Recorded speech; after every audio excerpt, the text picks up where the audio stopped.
Okay, let's talk about something that's all over the biohacking world, the Wolverine Stack. It gets its name, of course, from the idea that it can give you superhuman healing. But there's a serious warning coming from an oncologist with over 3 decades of experience, and you're gonna want to hear this. Let's break down what's really going on here. This right here, this is a sentiment I hear from guys all the time. It's not enough to just heal anymore. The goal is to be better than before, to be bulletproof. And that deep desire is exactly what makes these kinds of performance stacks so appealing. So what is this Wolverine desire really all about? Well, it's about now wanting to accept the normal limits of aging and injury.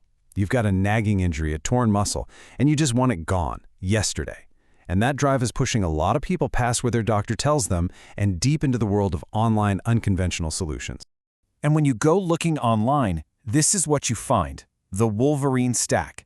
It's basically a combo of 2 synthetic peptides, BPC-157 and TB-500.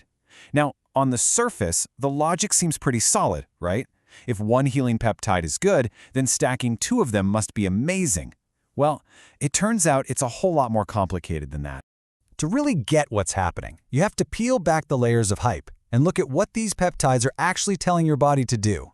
So let's break down these 2 key players in the stack, what we can call the builder and the mover. Now, this is a really great way to understand the theory here. Think of BPC-157 as the construction crew. Its job is to build new roads, new blood vessels, to get supplies to the injury site. Then you have TB-500, which is like the highway system. It's what allows the repair cells, the workers, to actually travel down those roads and get to the job site. On paper, it's a brilliant synergy. And let's be totally clear, this isn't just some made-up bro science. In the lab, in animal studies, this combination really does seem to work. It's shown some pretty impressive results healing all sorts of stuff, which is exactly why it's gotten so popular. But here is where the story takes a sharp turn. Because we are not lab rats. And humans, especially men over 40, have a massive risk factor that those short-term animal studies just don't account for. The very real possibility of tiny, dormant cancer cells already hiding in our bodies. And this is the crucial part of the whole conversation. We have to stop looking at this through a biohacker's lens and start looking at it through the lens of an oncologist.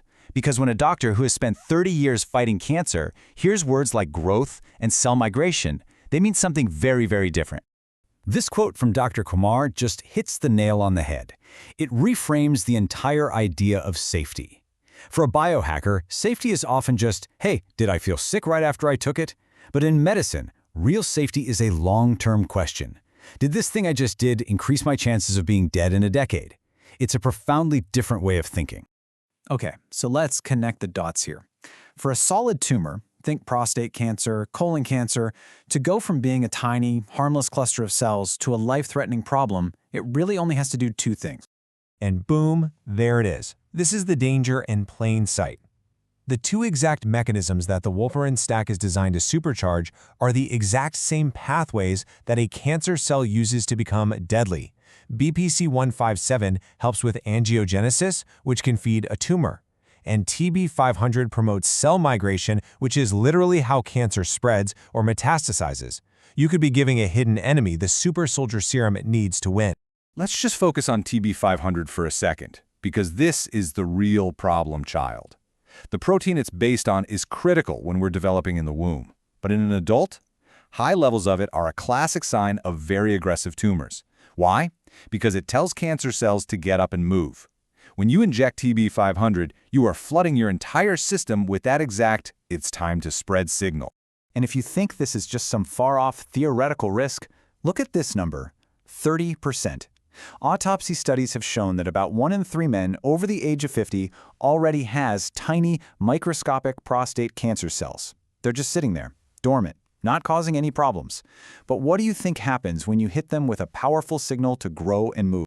So here's the verdict from the expert. Dr. Kumar is cautious with BPC-157 because, yeah, there's a theoretical risk of feeding a tumor, but he is highly restrictive, almost a hard no on TB-500.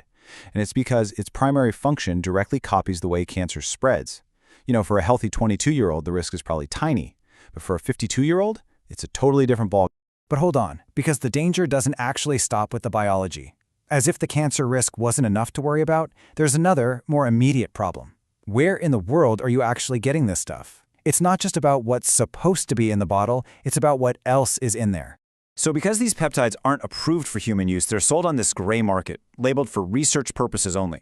That's code for zero FDA oversight. You have no idea if what's on the label is what's in the vial. Contamination from non-sterile labs overseas is rampant. We're talking about endotoxins, even heavy metals like lead and arsenic. And these aren't just hypotheticals. There are documented cases of people getting severe, nasty abscesses from these injections that require surgery to fix. Okay, so the good news is you're not stuck. You don't have to choose between living with an injury or taking these huge, frankly, terrifying risks. There are medically proven, effective, and much, much safer ways to get the healing you're looking for. So let's look at what a doctor like Dr. Kumar actually uses with patients. You've got platelet-rich plasma, PRP, which uses the healing factors from your own blood, no synthetic signals. There's shockwave therapy, which uses powerful sound waves, that's physics, not chemistry, to wake up your body's own healing process. And hey, there are even other, safer peptides like tesamorelin that gently nudge your body to produce its own growth hormone without sending out those dangerous move now signals that TB500 does. And really, this is the entire point. You don't have to make this choice between staying hurt and rolling the dice on your future health. You can have effective healing and long-term wellness. You just have to follow a path that's guided by real medicine, not internet hype. Let's just end on this thought because it's a huge shift in perspective. It's so easy to get laser-focused on the short-term goal of just fixing an injury. But the real win, the ultimate prize, is longevity. A long, healthy, active life. So, the final question I'll leave you with is this. When you reach for these unregulated hacks, are you really optimizing your body? Or are you just playing a very high-stakes game of Russian roulette with your own cells? It's a question that really deserves an honest, thoughtful answer.